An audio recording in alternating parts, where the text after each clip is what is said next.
श्रुतिपीडिया पर आप सभी को नमस्कार और स्वागत है। आज 25 जनवरी 2026 है और हम द हिंदू अखबार का विश्लेषण करेंगे। आगे बढ़ने से पहले जो भी दर्शक चैनल पर नए हैं प्लीज सब्सक्राइब करें और बाकी सब लोग इस वीडियो को लाइक जरूर कर दें।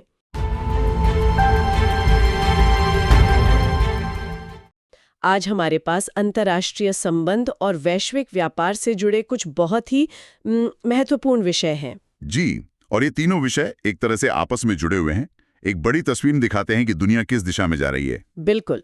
और चर्चा शुरू करने से पहले हमेशा की तरह एक मैप प्रश्न। आज का सवाल है, डावोस यानी दावोस किस देश में स्थित है? इसका जवाब नीचे कमेंट्स में जरूर लिखिएगा और मैप पर इसकी लोकेशन भी देखिए ताकि ये लंबे समय तक याद रहे। और आज की हमारी तीनों खबरें कहीं न कहीं दावोस से ही जुड़ी हैं। हाँ, तो चलिए पहली खबर से ही शुरू करते हैं।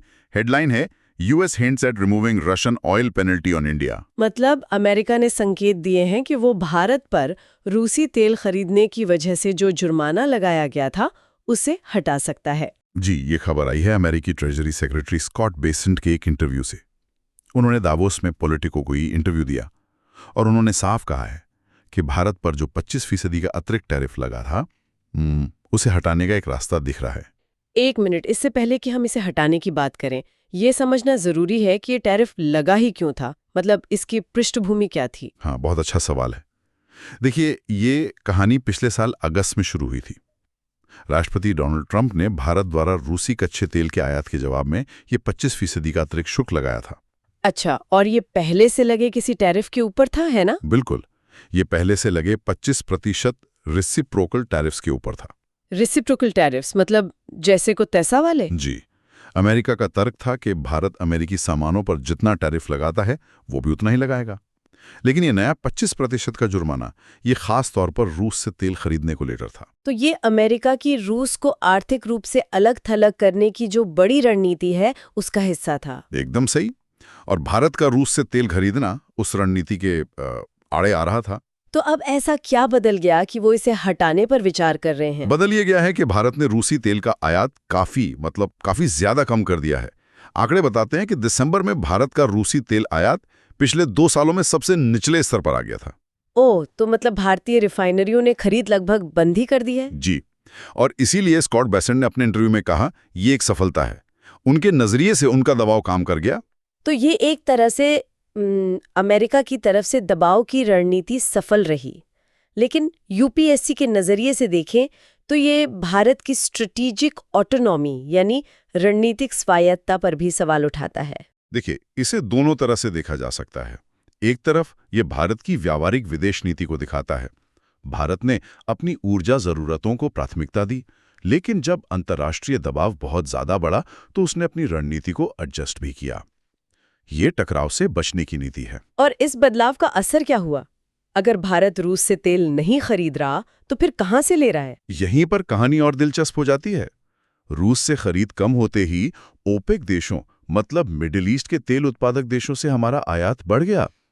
दिसंबर में ओपेक देशों से हमारा तेल आयात 11 महीने के उच्चतम स्तर पर पहुंच गया। तो भारत ने अपने ऑप्शंस खुले रखे, एक दरवाजा बंद हुआ तो दूसरा खोल लिया। बिल्कुल, और ये जीएस पेपर 3 जहां हम एनर्जी सिक्योरिटी की बात करते हैं उसके लिए एक बेहतरीन उदाहरण है। तो ये संतुलन साधने की जो कला है ये सिर्फ ऊर्जा तक ही सीमित नहीं है, अब ये टेक्नोलॉजी के मैदान में और भी जटिल होती जा रही है। और यहाँ से हम अपनी दूसरी खबर पर आते हैं, PACS silica, the new global tech block.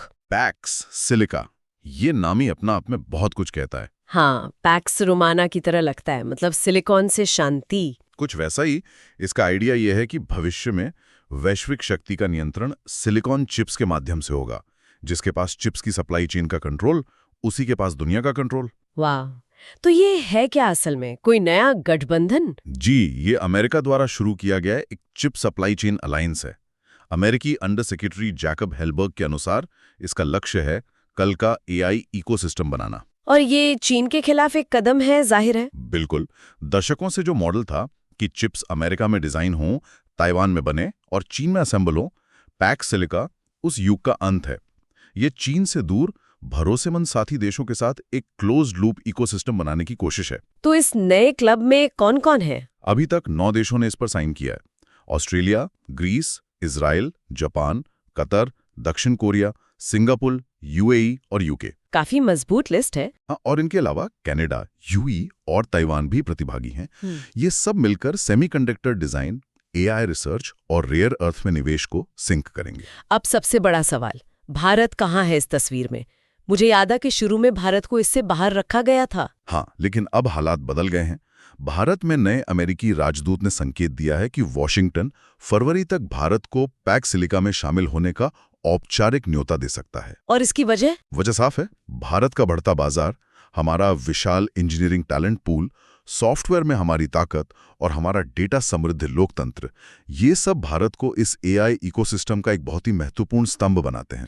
लेकिन यहीं पर भारतीय विरोधाभास की बात आती है, जैसा कि आर्टिकल में लिखा है। एक तरफ हम चीन के खिलाफ इस टेक ब्लॉक में शामिल हो रहे हैं, दूसरी तरफ खबरें ये भी हैं कि भारत चीनी निवेश पर लगे कुछ प्रतिबंधों में ढील देने पर विचार कर रहा है। ये दोनों चीजें एक साथ कैसे चल सकती हैं? यही आज की भारतीय विदेश नीति का सबसे बड़ा और सबसे मुश्किल दांव है। भारत का लक्ष्य चीन से पूरी तरह डीकपलिंग, मतलब अलग होना नहीं है, बल्कि एक रीबैलेंसिंग है, एक नया संतुलन बनाना। बिल्कुल। भारत को लगता है कि उसकी बाजार की ताकत और टैलेंट पूल उसे दोनों तरफ के लिए जरूरी बना देगा। वो पश्चिम से सुरक्षा और हाई एंड टेक्नोलॉजी चाहता है, लेकिन चीन के साथ आर्थिक लाभ को भी पूरी तरह खोना नहीं चाहता।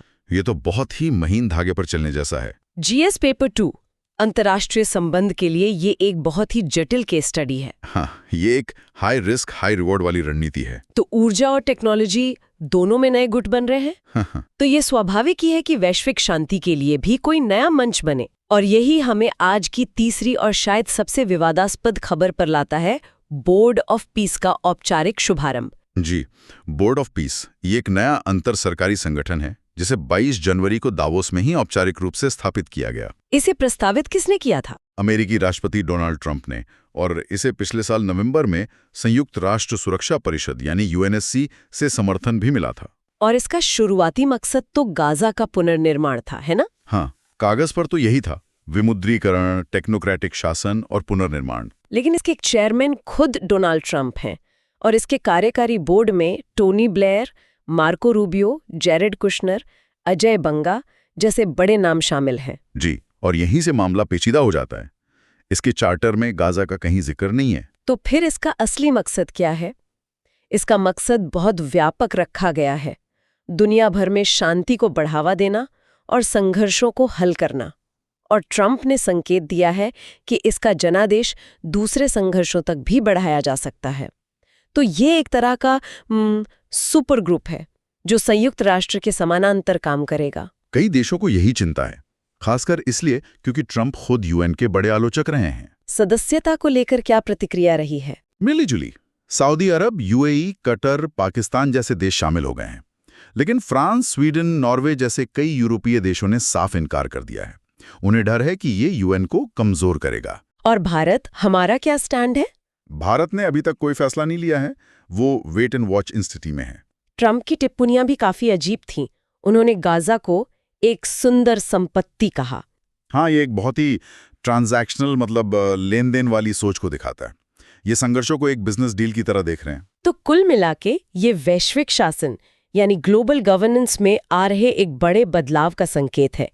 यूएन जैसे बड़े बहुपक्षीय संस्थानों की जगह छोटे, ज्यादा शक्तिशाली और चुनिंदा देशों वाले गुट ले रहे हैं। सही कहा। ये बोर्ड सफल हो या ना हो, इसने ये बहस जरूर छेड़ दी है कि 21वीं सदी की समस्याओं को हल करने का सबसे अच्छा मॉडल क्या है।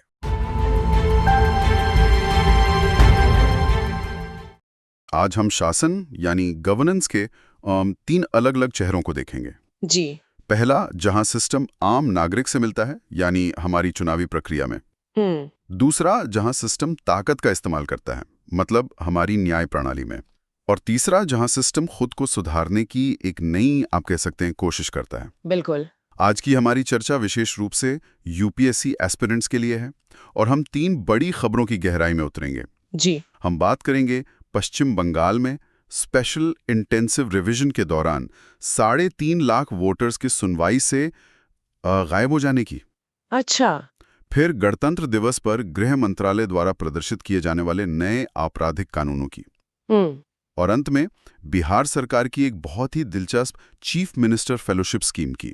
जी, ये तीनों ही बहुत महत्वपूर्ण विषय हैं। तो चलिए इन विषयों को परत दर परत खोलते हैं और समझते हैं कि यूपीएससी परीक्षण के लिए ये क्यों और कैसे महत्वपूर्ण है। जय हिंद। जय हिंद।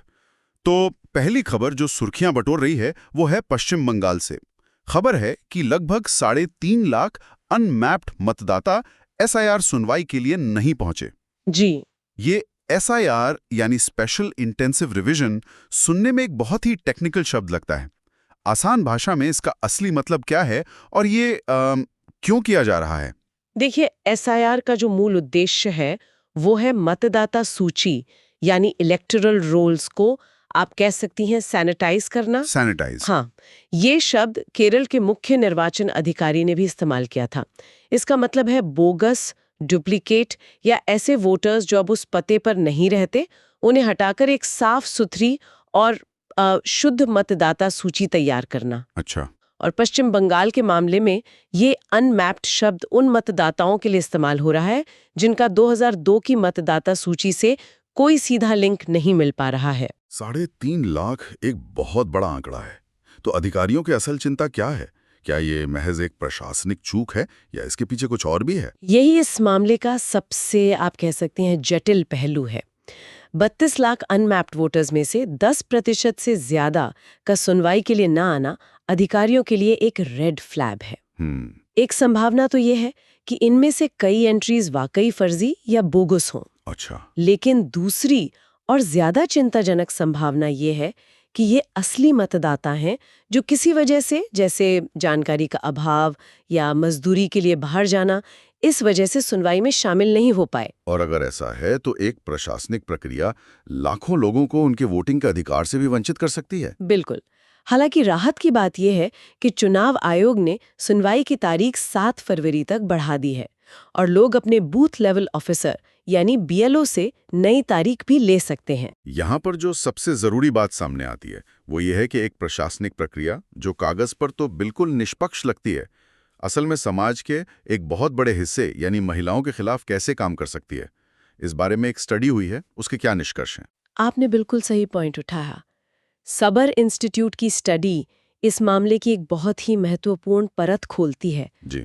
स्टडी बताती है कि ड्राफ्ट इलेक्टोरल रोल से हटाई गई महिला वोटर्स में से लगभग 43% को परमानेंटली शिफ्टेड कैटेगराइज किया गया। और इसका सबसे बड़ा कारण शादी के बाद उनका घर बदलना होता है। एग्जैक्टली। अब यहाँ पर गवर्नेंस का एक बड़ा मुद्दा उठता है जिसे स्टडी में सिटीजनशिप डॉक्यूमेंटेशन गैप कहा गया है।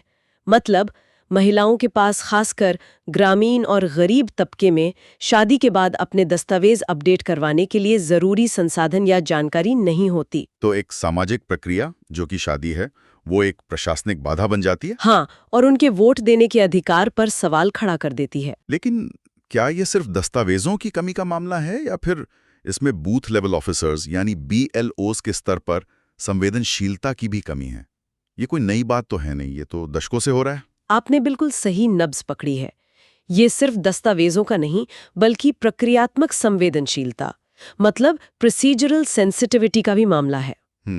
अक्सर बीएलओज के पास इस तरह के मामलों को संभालने के लिए ना तो पर्याप्त ट्रेनिंग होती है और न ही संसाधन।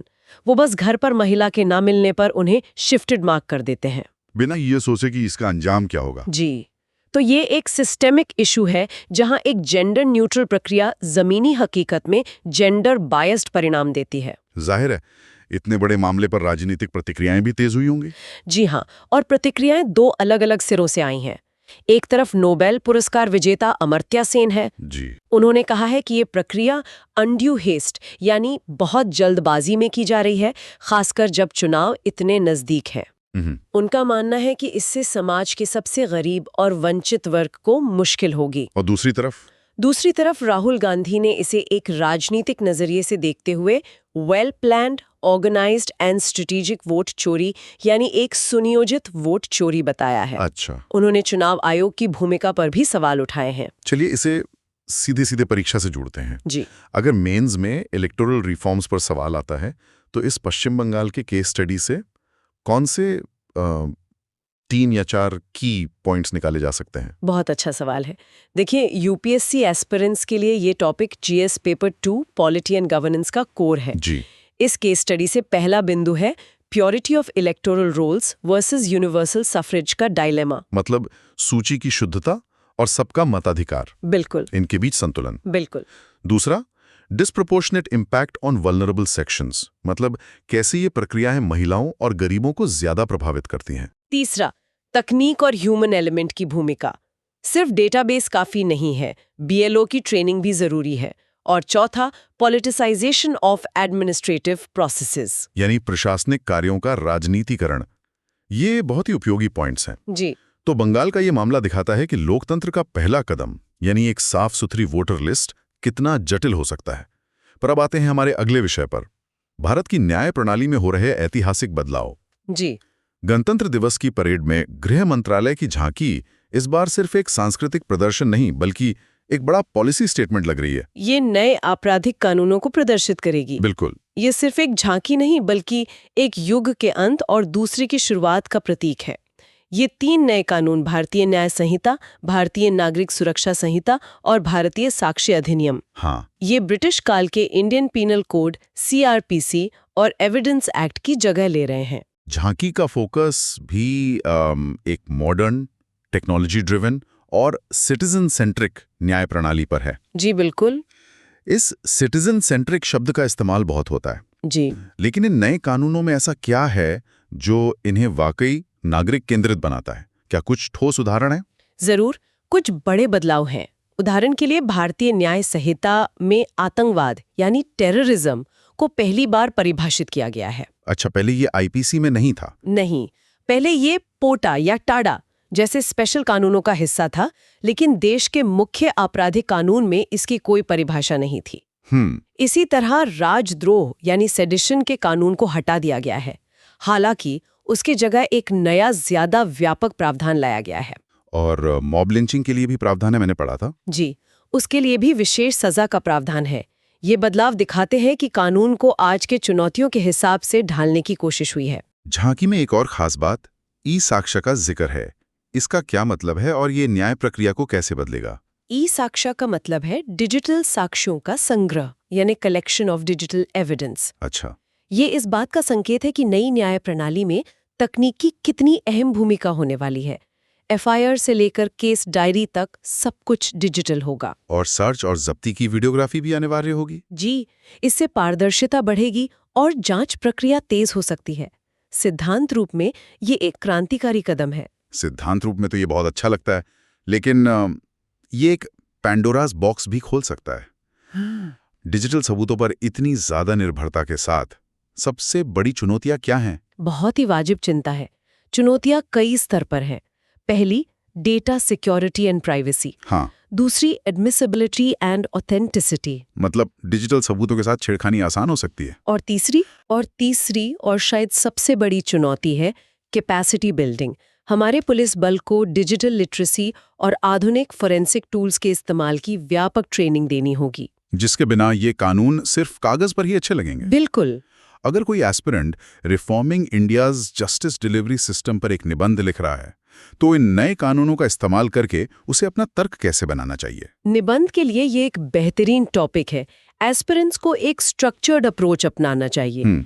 इंट्रोडक्शन में इन कानूनों के ऐतिहासिक संदर्भ का जिक्र करें, मतलब औपनिवेशिक कानूनों को बदलने की जरूरत क्यों पड़ी। ठीक है। बॉडी में पक्ष में आप लिख सकती हैं कि ये कानून भारतीय समाज की जरूरतों के हिसाब से बने हैं और तकनीक का इस्तेमाल करके न्याय को तेज और पारदर्शी बनाने का वादा करते हैं। और विपक्ष या चुनौतियों में? चुनौतियों वाले हिस्से में राजद्रोह के नए रूप, पुलिस को मिली शक्तियों के संभावित दुरुपयोग और डिजिटल इंफ्रास्ट्रक्चर और ट्रेनिंग की कमी जैसी बातों का आलोचनात्मक विश्लेषण करना होगा। और कंक्लूजन में आप लिख सकती हैं कि ये कानून सही दिशा में एक साहसिक कदम है, लेकिन इनकी सफलता इनके प्रभावी कार्यान्वयन यानी इम्प्लीमेंटेशन पर निर्भर करेगी। ये एक बहुत ही बैलेंस्ड अप्रोच है।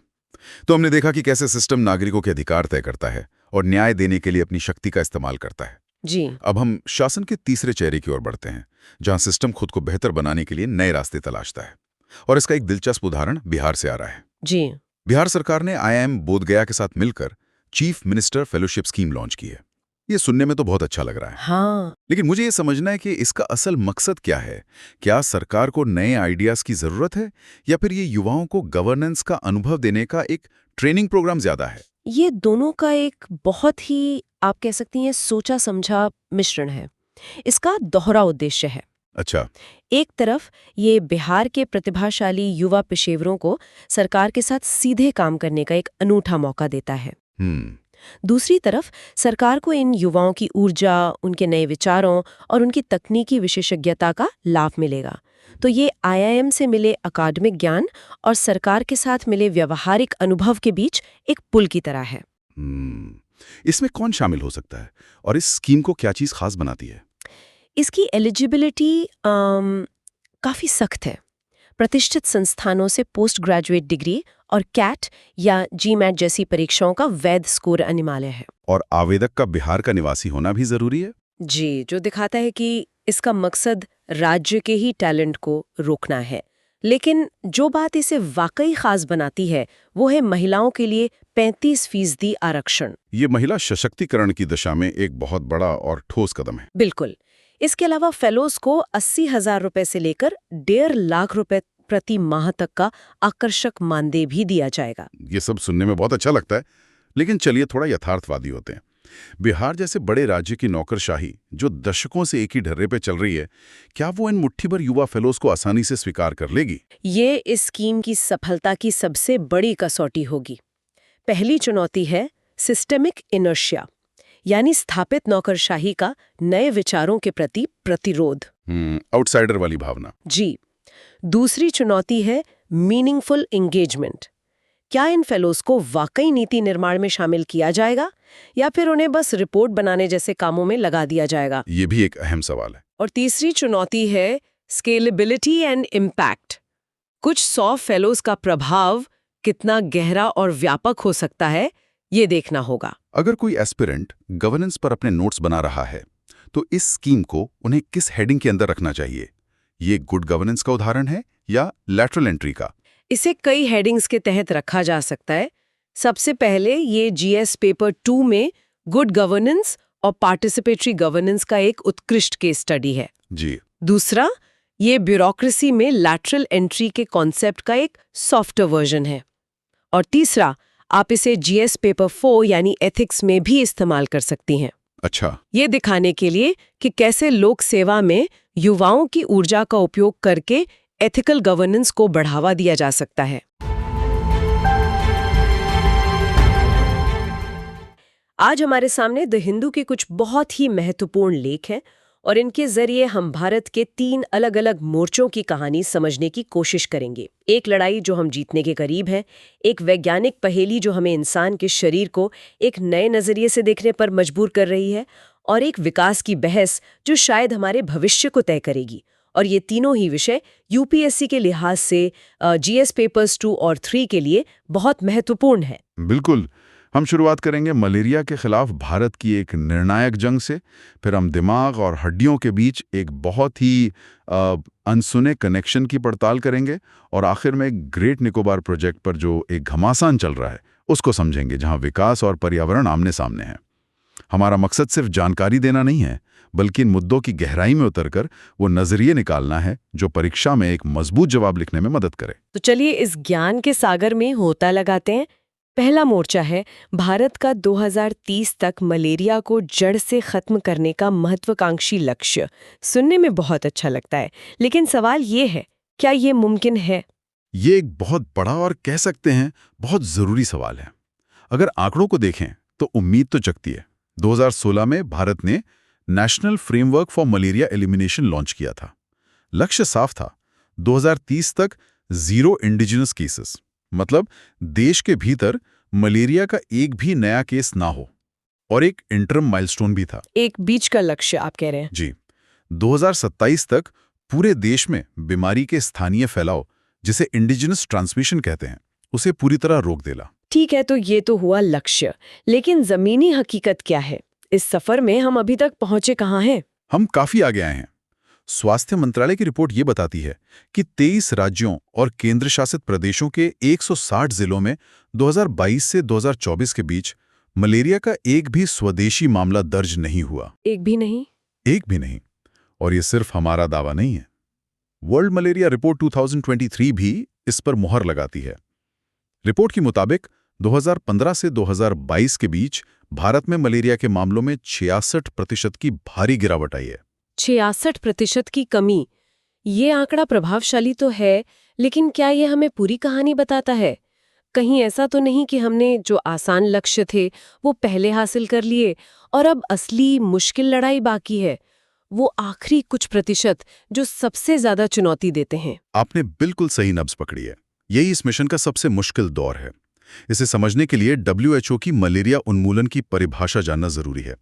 WHO किसी देश को मलेरिया मुक्त तब मानता है जब वहां कम से कम लगातार 3 वर्षों तक सभी मानव मलेरिया परजीवियों के स्थानीय प्रसारण की श्रृंखला राष्ट्रव्यापी रूप से बाधित हो। अच्छा। एक और की टर्म है एनुअल पैरासाइट इंसिडेंस यानी API, जिसका मतलब है प्रति 1000 की आबादी पर एक साल में कितने नए मामले आए। जब API 1 से नीचे चला जाता है तब हम कहते हैं कि देश एलिमिनेशन फेज में है। भारत के कई हिस्से इस फेज में हैं, लेकिन आखिरी मरीज तक पहुंचना ही सबसे बड़ी चुनौती है। तो इस आखिरी और सबसे मुश्किल दौर के लिए हमारी रणनीति क्या है? सरकार ऐसा क्या अलग कर रही है?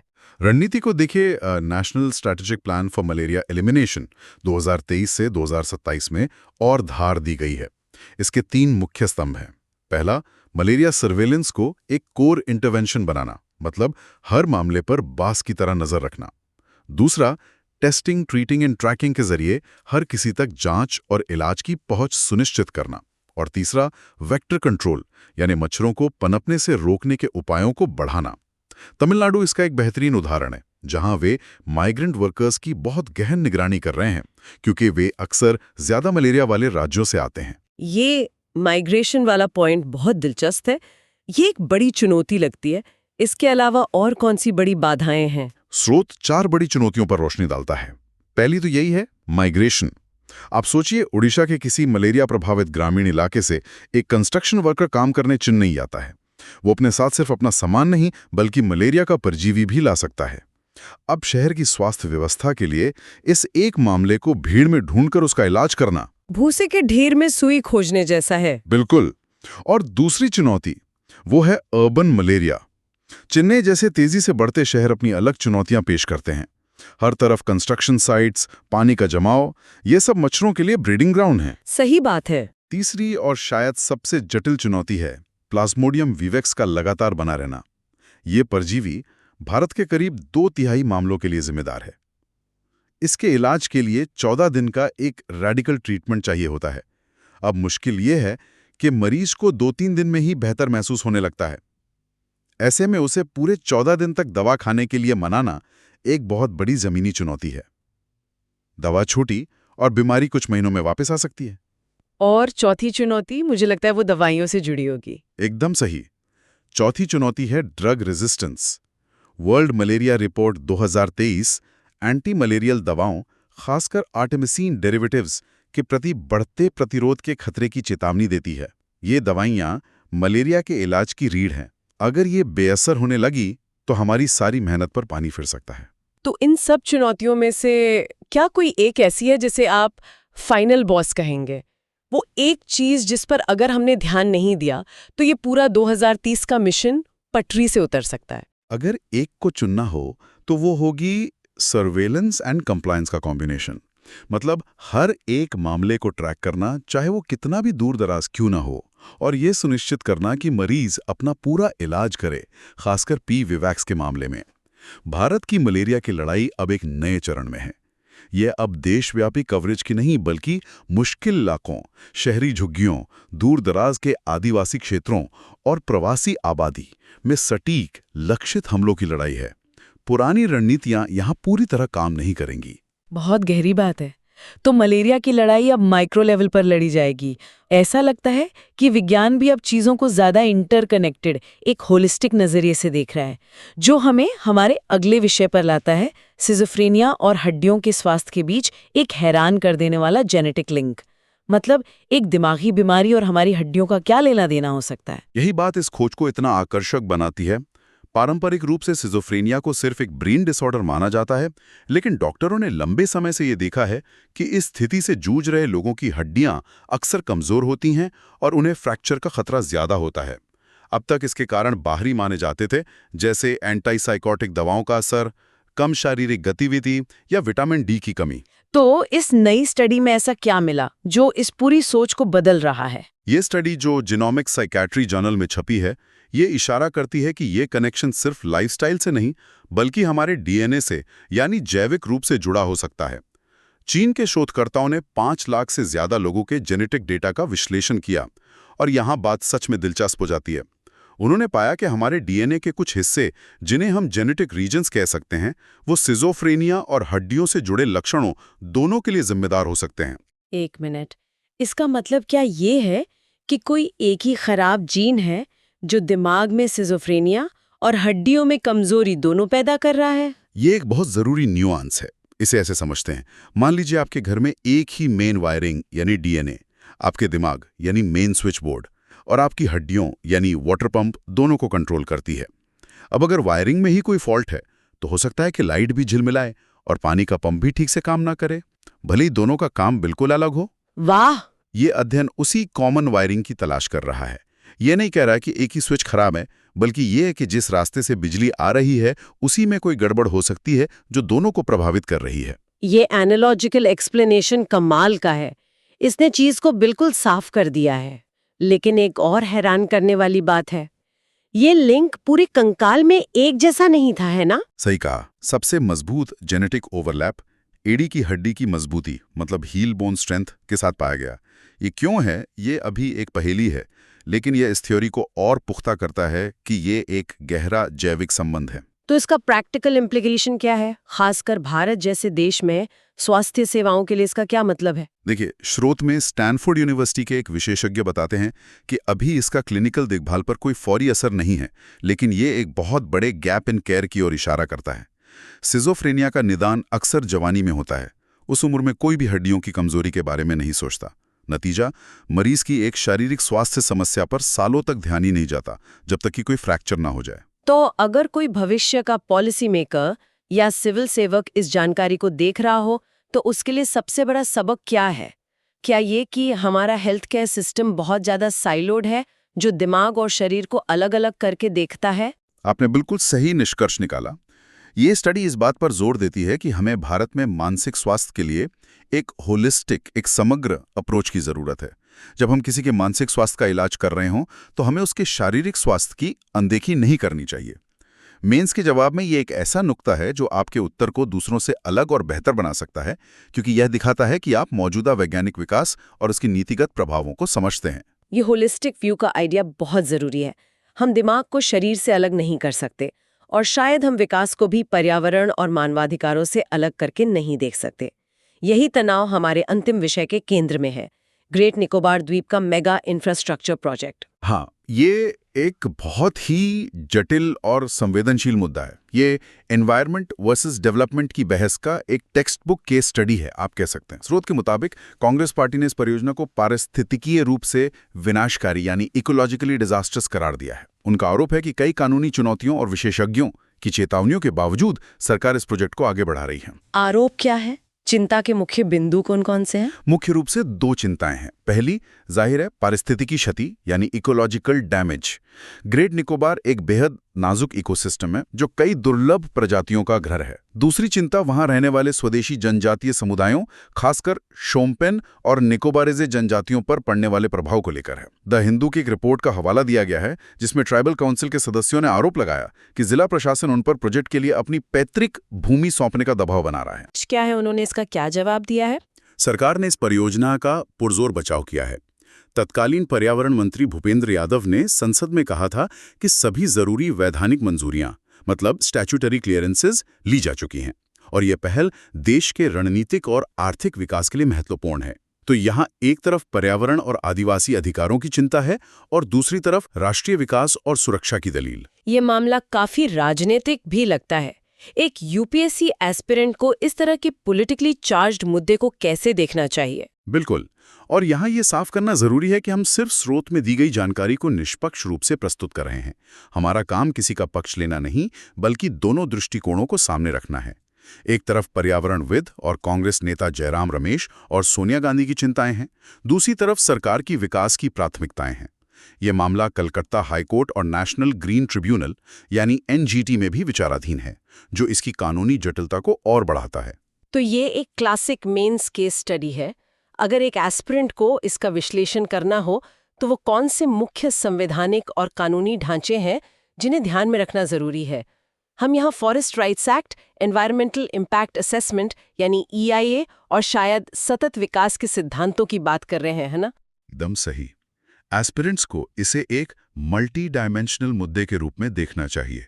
उन्हें विकास परियोजनाओं के लिए जरूरी वैधानिक प्रक्रियाओं जैसे एनवायरमेंटल इम्पैक्ट असेसमेंट की प्रक्रिया और उसकी सीमाओं को समझना चाहिए।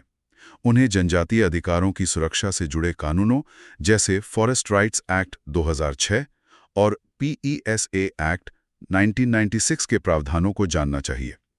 एक अच्छा जवाब वो होगा जो दोनों पक्षों के तर्कों को संतुलित तरीके से प्रस्तुत करें और फिर सतत विकास, सस्टेनेबल डेवलपमेंट के सिद्धांतों के आधार पर एक रचनात्मक समाधान की ओर इशारा करे, जिसमें पारिस्थितिक संरक्षण और राष्ट्रीय हित दोनों का ध्यान रखा गया हो। तो आज हमने 3 अलग-अलग लेकिन एक दूसरे से जुड़े मोर्चों पर गहराई से चर्चा की।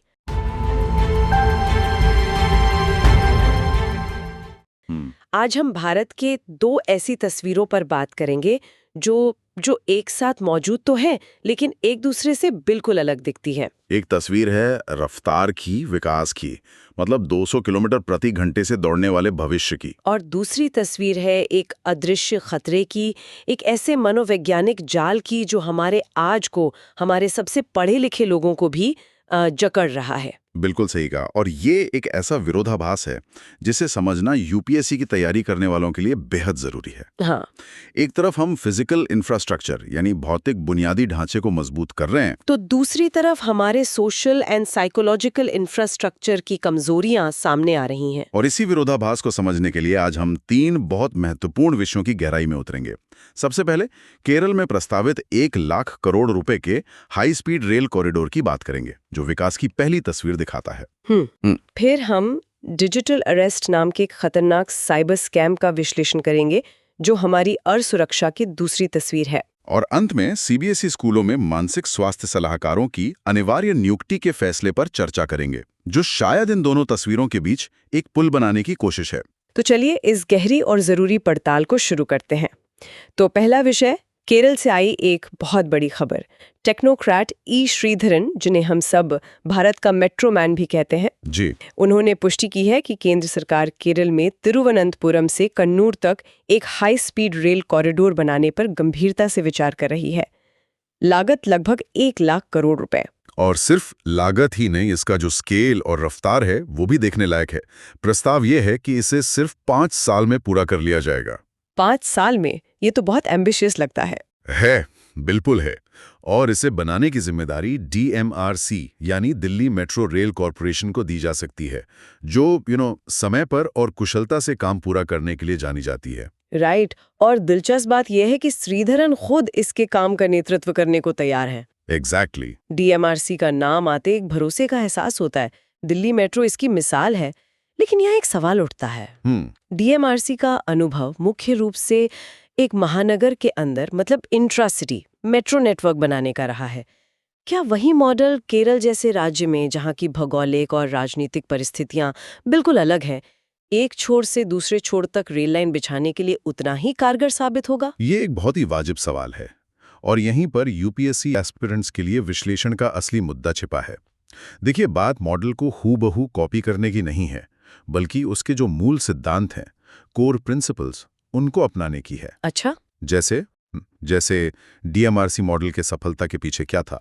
राजनीतिक हस्तक्षेप से दूरी, टेक्निकल एक्सपर्टीज, समय सीमा को लेकर सख्ती और फाइनेंशियल ऑटोनॉमी। अगर इन सिद्धांतों को केरल के प्रोजेक्ट में भी लागू किया जाए तो सफलता की उम्मीद बढ़ जाती है। यह GS पेपर 3 में इंफ्रास्ट्रक्चर डेवलपमेंट मॉडल्स का एक बेहतरीन केस स्टडी बनता है। समझ गई, यानी सिद्धांतों का हस्तांतरण, ना कि सिर्फ प्रक्रिया का। बिल्कुल। अच्छा, इस प्रोजेक्ट की एक और खास बात जो सामने आई है वो है भूमि अधिग्रहण, मतलब लैंड एक्विजिशन को लेकर। कहा जा रहा है कि इसके लिए राज्य सरकार के पुराने सिल्वर लाइन प्रोजेक्ट के मुकाबले सिर्फ 1/3 जमीन की जरूरत पड़ेगी। ये कैसे संभव होगा? और यहीं इस प्रोजेक्ट का दूसरा सबसे मजबूत पक्ष सामने आता है, सस्टेनेबल डेवलपमेंट यानी सतत विकास। यह संभव होगा क्योंकि इस कॉरिडोर का लगभग 70% हिस्सा एलिवेटेड होगा, यानी खंभों के ऊपर, और 20% हिस्सा भूमिगत होगा। ओह, तो मतलब जमीन पर इसका फुटप्रिंट बहुत कम होगा। एग्जैक्टली। भारत में बड़े इंफ्रास्ट्रक्चर प्रोजेक्ट्स में सबसे बड़ी बाधा ही भूमि अधिग्रहण की होती है। इसमें सालों लग जाते हैं, लागत बढ़ जाती है, सामाजिक तनाव पैदा होता है। ये मॉडल कम से कम विस्थापन और न्यूनतम पर्यावरणीय प्रभाव का एक रास्ता दिखाता है, जो आज के समय की सबसे बड़ी जरूरत है। मतलब रफ्तार सिर्फ ट्रेन की नहीं, बल्कि प्रोजेक्ट को पूरा करने की भी। और ये भी बताया गया कि ये कॉरिडोर राज्य के 4 बड़े हवाई अड्डों को भी जोड़ेगा। इसका आर्थिक असर क्या हो सकता है?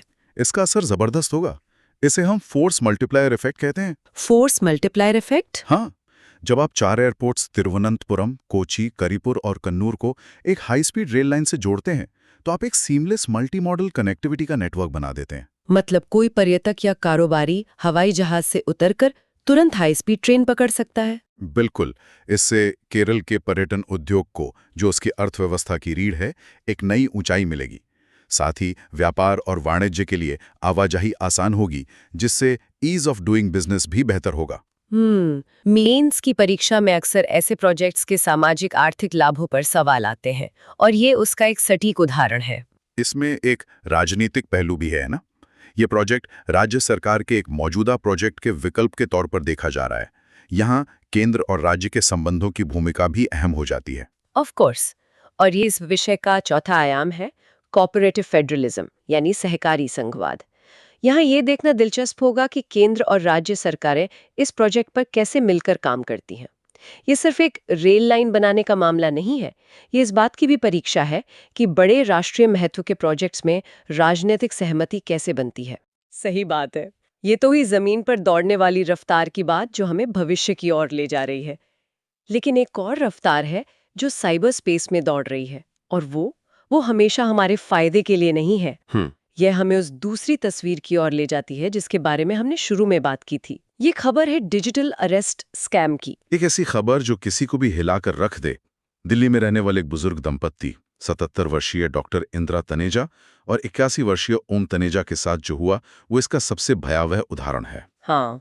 45 साल अमेरिका में रहने के बाद भारत लौटे इस पढ़े लिखे जोड़े ने अपनी पूरी जिंदगी की कमाई लगभग 14.84 करोड़ रुपए इस स्कैम में कमा दिए। यही बात सबसे ज्यादा चौंकाती है। एक डॉक्टर और एक इंजीनियर जिन्होंने दुनिया देखी है, वे कैसे इस जाल में फंस गए? स्कैमर्स ने उन्हें लगभग 2 हफ्तों तक डिजिटल अरेस्ट में रखा। ये होता क्या है? डॉक्टर तनेजा ने खुद कहा, ऐसे हालात में तर्क काम नहीं करता। उनका ये वाकया इस पूरे स्कैम का सार है। ये कोई तकनीकी हैकिंग नहीं है, ये एक मनोवैज्ञानिक अपहरण है। मनोवैज्ञानिक अपहरण? हाँ, इसे सोशल इंजीनियरिंग कहते हैं। स्कैमर्स तकनीक का इस्तेमाल तो करते हैं, लेकिन उनका असली हथियार इंसान का मनोविज्ञान होता है। डर, इज्जत का ख्याल और अधिकारियों पर भरोसा। वो पहले खुद को ट्रेआई या मुंबई पुलिस का बड़ा अधिकारी बताते हैं, फिर वे आपको डराते हैं कि आपका नंबर किसी बड़े मनी लॉन्ड्रिंग या आतंकी मामले से जुड़ा है और आपके खिलाफ अरेस्ट वारंट निकल चुका है। और फिर शुरू होता है असली खेल। वे पीड़ित को लगातार व्हाट्सएप वीडियो कॉल पर रहने के लिए मजबूर करते हैं, जिससे वे टोटल सर्विलेंस या पूरी निगरानी का नाम देते हैं। इसका मकसद क्या होता है? इसका एकमात्र मकसद होता है पीड़ित को उसके परिवार, दोस्तों और बाहरी दुनिया से पूरी तरह काट देना। अच्छा। जब आप अकेले होते हैं, डरे हुए होते हैं और लगातार किसी की निगरानी में होते हैं, तो आपकी सोचने समझने की शक्ति खत्म हो जाती है। आप तर्क नहीं कर पाते, किसी से सलाह नहीं ले पाते। आप पूरी तरह से स्कैमर के नियंत्रण में आ जाते हैं। विश्वास जीतने के लिए भी वे काफी मेहनत करते हैं। खबरों के मुताबिक वे डॉक्टर तनेजा से उनकी रोज भगवत गीता पढ़ने की आदत के बारे में बात करते थे। हाँ, पूजा पाठ पर चर्चा करते थे। उनके पति से इंजीनियरिंग पर बात करते थे। ये तो बहुत ही सुनियोजित तरीके से किया गया है। बिल्कुल, ये उनकी तैयारी को दिखाता है। वे छोटी छोटी बातों से एक नकली रिश्ता बनाते हैं, ताकि पीड़ित को लगे कि वो सच में अधिकारियों से ही बात कर रहा है। और तकनीकी तौर पर वे सिम बॉक्स जैसी डिवाइस का इस्तेमाल करते हैं, जिससे कंबोडिया जैसे देशों से की गई अंतर्राष्ट्रीय कॉल्स भी लोकल भारतीय नंबरों की तरह दिखती हैं। ये क्रॉस बॉर्डर साइबर क्राइम की एक बड़ी चुनौती है। तो एक यूपीएससी एस्पिरेंट के लिए ये सिर्फ एक अपराध की खबर नहीं है, ये जीएस पेपर 3 में साइबर सिक्योरिटी और इंटरनल सिक्योरिटी के लिए एक सीधी केस स्टडी है। सिर्फ GS3 ही नहीं बल्कि GS पेपर 4 यानी एथिक्स के लिए भी एक असाधारण केस स्टडी है। अच्छा, एथिक्स के लिए कैसे? सोचिए, एक सवाल बन सकता है कि कैसे अत्यधिक दबाव और डर के माहौल में एक व्यक्ति की नैतिक और तार्किक निर्णय लेने की क्षमता प्रभावित होती है। ये भावनात्मक बुद्धिमत्ता यानी इमोशनल इंटेलिजेंस की परीक्षा है। क्या एक सिविल सेवक के तौर पर आप ऐसी परिस्थितियों को पहचान सकते हैं? इससे नागरिकों को बचाने के लिए आप क्या कदम उठाएंगे? सही बात है। ये मामला दिखाता है कि हमारे कानूनी ढांचे जैसे इंफॉर्मेशन टेक्नोलॉजी एक्ट 2000 को इन नए तरह के अपराधों से निपटने के लिए लगातार अपडेट करने की जरूरत है। मतलब इसका समाधान सिर्फ पुलिसिंग नहीं है, बल्कि समाज को शिक्षित करना और एक साइबर सुरक्षित माहौल बनाना है। ये दिखाता है कि हमारी मनोवैज्ञानिक सुरक्षा कितनी नाजुक हो सकती है, और शायद यही हमें आज के तीसरे और आखिरी विषय से जोड़ता है, जो इसी मनोवैज्ञानिक मजबूती की नींव रखने की कोशिश है। बिल्कुल, डिजिटल अरेस्ट जैसी घटनाएं दिखाती हैं कि समाज में डर और तनाव का स्तर कितना ज्यादा है, जिसका फायदा अपराधी उठाते हैं। इसी संदर्भ में CBSE का हालिया फैसला एक बहुत ही सकारात्मक और जरूरी कदम है। हाँ, CBSE ने अब अपने सभी स्कूलों में सामाजिक, भावनात्मक और करियर सलाहकार यानी socio emotional and career counsellors की नियुक्ति को अनिवार्य कर दिया है। जी। और ये फैसला राजस्थान हाई कोर्ट में दायर एक जनहित याचिका यानी PIL के बाद आया है, जिसमें छात्रों के बीच बढ़ती मानसिक स्वास्थ्य की चुनौतियों पर गहरी चिंता जताई गई थी। यह एक ऐतिहासिक फैसला है, मैं कहूँगा, और UPSC के नजरिए से यह सीधे GS पेपर 2 के सोशल जस्टिस सेक्शन से जुड़ता है। इसका महत्व कई स्तरों पर है। पहला और सबसे बड़ा महत्व ये है कि इसके जरिए पॉलिसी लेवल पर स्कूली व्यवस्था में मानसिक स्वास्थ्य को गंभीरता से स्वीकार किया जा रहा है। हाँ, अब तक ये एक ऐसा विषय था जिस पर बात करने से भी लोग हिचकिचाते थे। सही बात है। ये फैसला उस कलंक, उस स्टिग्मा को तोड़ने की दिशा में एक बड़ा कदम है। और ये राष्ट्रीय शिक्षा नीति 2020 यानी NEP 2020 की उस भावना से भी मेल खाता है, जो सिर्फ किताबी ज्ञान पर नहीं बल्कि छात्रों के समग्र विकास मतलब होलिस्टिक डेवलपमेंट पर जोर देती है। आपने बिल्कुल सही नब्ज पकड़ी है। NEP 2020 की आत्मा यही है, और ये फैसला उस आत्मा को एक शरीर देने जैसा है। बच्चे के बौद्धिक विकास के साथ साथ उसका भावनात्मक और मनोवैज्ञानिक विकास भी उतना ही जरूरी है। और इसका एक और बड़ा पहलू है जो भारत के भविष्य से जुड़ा है, हमारा डेमोग्राफिक डिविडेंड। हम हमेशा अपनी युवा आबादी की बात करते हैं, लेकिन इस डेमोग्राफिक डिविडेंड का फायदा हम तभी उठा पाएंगे जब हमारे युवा सिर्फ शिक्षित और कुशल ही नहीं बल्कि मानसिक रूप से भी स्वस्थ और मजबूत हों। तो बढ़ते एकेडमिक तनाव और दुर्भाग्य से छात्रों की आत्महत्या के मामलों के बीच ये नीति एक बहुत जरूरी प्रिवेंटिव मेजर है। ये सुनने में तो बहुत आदर्शवादी और जरूरी लगता है, लेकिन क्या ये जमीनी स्तर पर लागू हो पाएगा? सबसे बड़ा सवाल तो यही है कि क्या हमारे पास इतने सारे स्कूलों के लिए पर्याप्त संख्या में योग्य और प्रशिक्षित काउंसलर हैं? कहीं ये सिर्फ एक खाना पूर्ति बनकर तो नहीं रह जाएगा?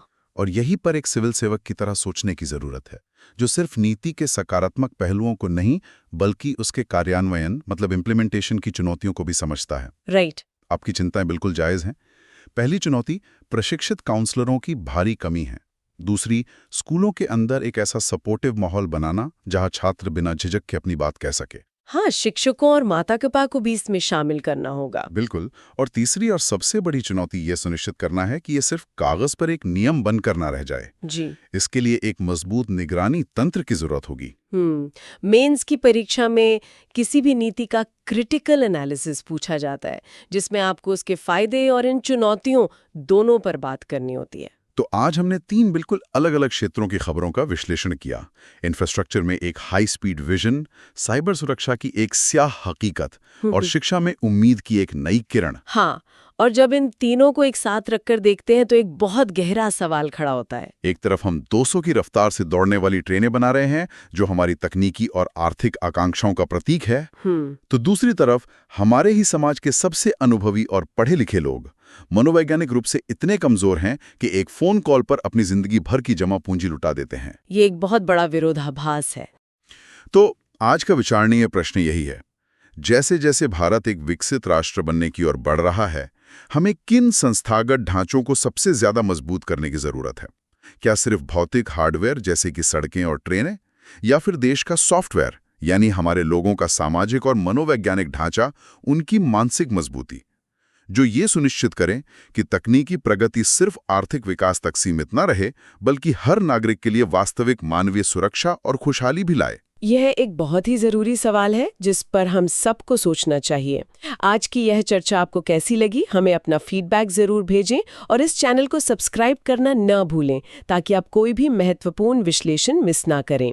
और हाँ, आज की चर्चा के विस्तृत नोट्स PDF फॉर्मेट में पाने के लिए आप हमारे टेलीग्राम चैनल से जुड़ सकते हैं। उसका लिंक नीचे डिस्क्रिप्शन में दिया गया है। अगली बार फिर मिलेंगे कुछ और जरूरी विषयों के साथ। जय हिंद। जय हिंद।